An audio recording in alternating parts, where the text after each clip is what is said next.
சத்துருவினுடைய சகல வல்லமைகளையும் மேற்கொள்ளவும் உங்களுக்கு அதிகாரம் கொடுக்கிறேன். ஒன்றும் உங்களை சேதப்படுத்த மாட்டாது. அழகா எழுதப்பட்டிருக்குது. இதோ சர்ப்பங்களையும் தேள்களையும் மிதிக்கவும் சாத்தானுடைய சகல வல்லமையும் மேற்கொள்ளவும். ஒரு வல்லம் அல்ல, சாத்தானால கொண்டு வரப்பட்ட வியாதியை மாத்திரம் இல்ல, ஒரு சின்ன பிரச்சனையை மாத்திரம் அல்ல, சாத்தான் கொண்டு வருகிற இடுக்கமான சூழ்நிலைகள் மாத்திரம் அல்ல, சாத்தானுடைய சின்ன வல்லமையோ பெரிய வல்லமையோ வேதத்தில் எழுதப்பட்டிருக்குது.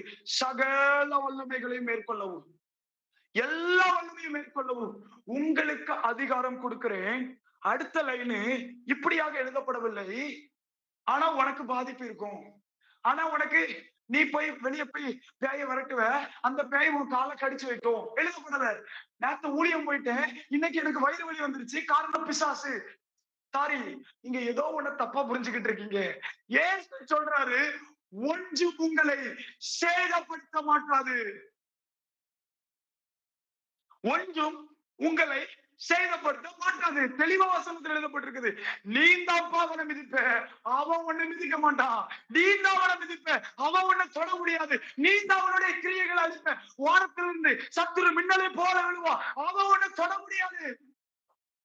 What authority we have in Christ. இயேசுக்குள்ள வரும் பொழுது எவ்வளவு வைராக்கியம் கிடைக்குது பாருங்க. எவ்வளவு வைராக்கியம் கிடைக்குது. அதனாலதான் தைரியமா எனக்கு பேச முடியுது.